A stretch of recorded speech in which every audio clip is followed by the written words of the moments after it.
me not knowing the ins and outs of where to start with doing these cars, didn't realise how much work there was in it.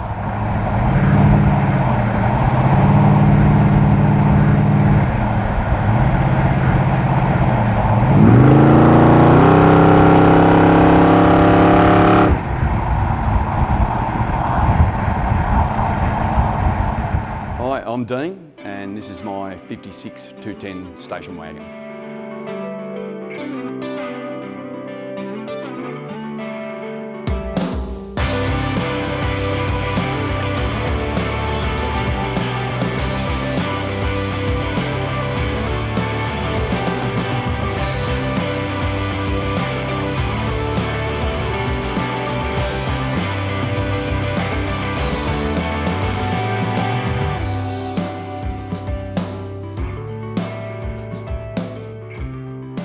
It all started actually with the car scene. It all started with a dad's friend who had a HZ wagon, and it's the first one I've ever seen that had been lowered and had hot wires on it. It just got me. It looked really cool. So from there, we've always been Holdens in the family, and the dad had a HZ panel van, and friends have had the Holdens as well. So I really like the HZ wagon, of course the V8, but the first one I got was actually a X wagon, 6-cylinder, because P-plate. And then once we got rid of that P-plate, we got straight into the V8s, yeah. So I was still interested as I was getting older, family's growing up, I really wanted to do that HZ again. I was talking to a friend, he's into cars as well, but we were talking about the Tri-5s, and he said he loved the 56. I was listening, but I was still interested in that HZ and getting back to what I used to have. And yeah, I was just, there's a bakery I go to down in the local shops, and there was a flyer in the window with this 56 wagon. So I thought, well, it's different. American car, it's still a station wagon. I love the station wagon, so I went home and got the okay, and yeah, came home with me. So yeah, that's where it started. It was pretty rough. A couple of guys were in a business selling wheels, so they were doing it up, and they did the floor, and unfortunately one of them passed, so they had to sell it off. And me not knowing the ins and outs of where to start with doing these cars, didn't realise how much work there was in it. So it was body off, started from scratch.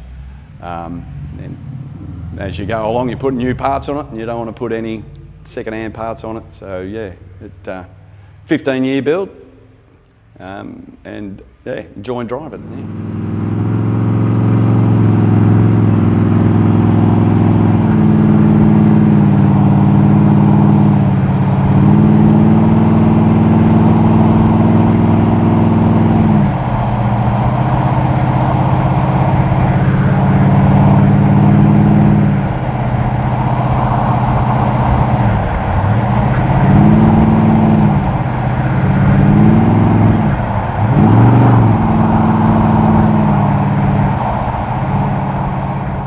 Always wanted something reliable.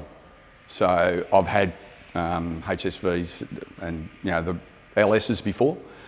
Everyone knows they're a reliable motor, and I just wanted to, that was my first thought, of putting something in that's reliable, because I want to drive it. That's like a lot of people do with their cars they're doing now. I want to drive it, so we just made it reliable. So it's got an LS3 in it, and all the running 9-inch, so all strong underneath, but yeah, ready to drive. That's a 4L68 gearbox, yeah, 9-inch diff, 4-bar rear end.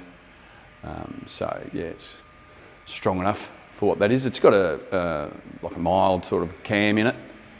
Just wanted that bit of a lumpy sound. It's still got plenty of power, so it gets up and goes, but just want that little bit of a old school sound to it.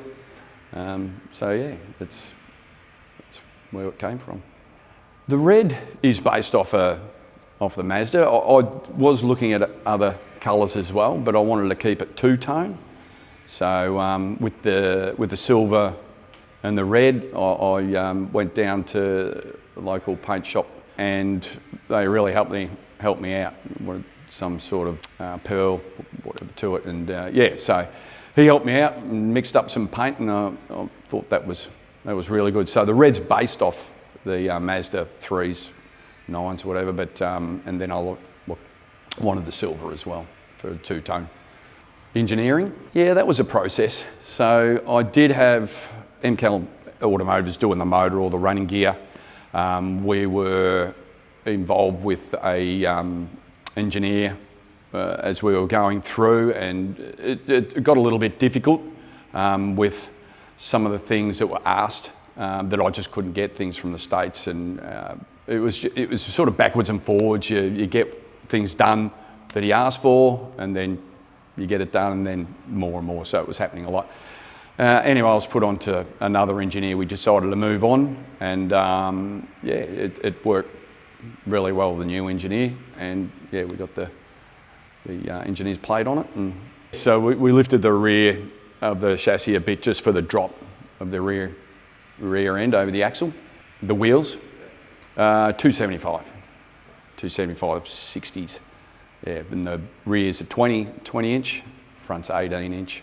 I've seen that on these cars before. Seems to be a good combination. And then we had the spokes of the wheels painted the same silver, just something a little bit different because they're quite a common type of wheel. So they never age, those sort of wheels in that type of car. So yeah, it's worked well.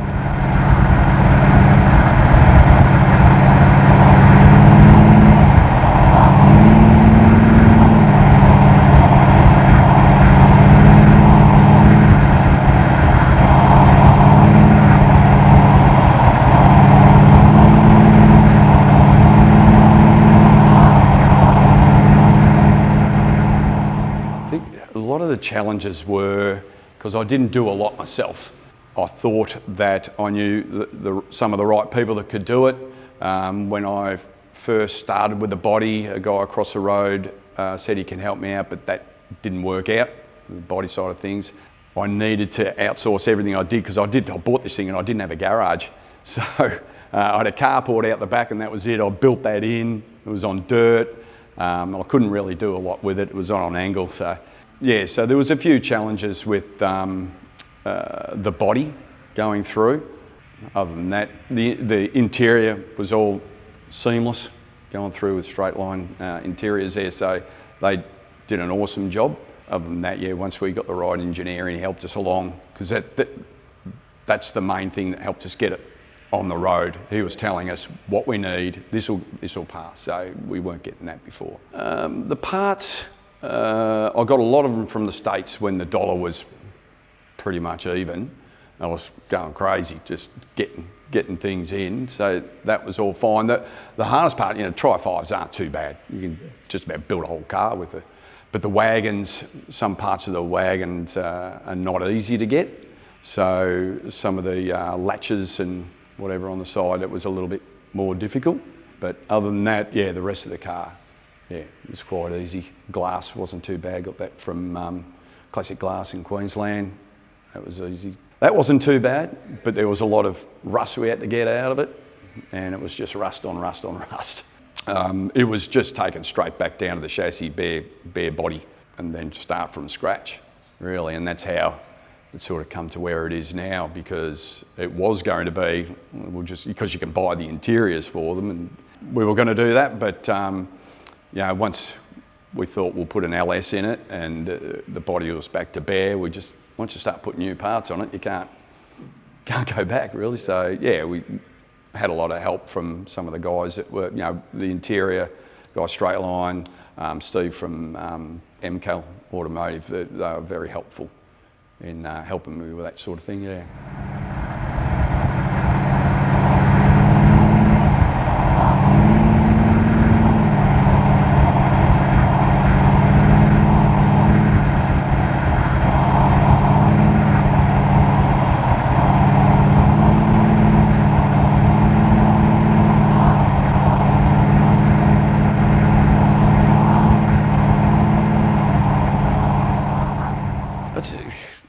everyone says, just want to drive it. Underneath is all body deadener and so there's nothing shiny under there. It's clean. It's just drive. We've taken it to Bright for a few times, up to the Rich River Rod Run. So as we're getting rid of all the little niggles over the last couple of years, it's just getting more enjoyable to drive. And we're just, getting into it. But one of the main reasons I got the wagon is because we had, we've got 3 kids and we thought, well, we've got plenty of room and the room in the back to take the 3 kids, but by the time I finished it, they're gone. So, but it's still good to have a wagon and get the stuff in the back. And it's just driving it now. I love going to these shows and meeting up with people and getting their stories. It's all about just getting out there and driving, enjoying it. People coming over and asking a lot of questions, and it was just at one this morning as well, so that was a good show there out in Ringwood, and meeting up with friends that have got cars as well. Enjoy the scene.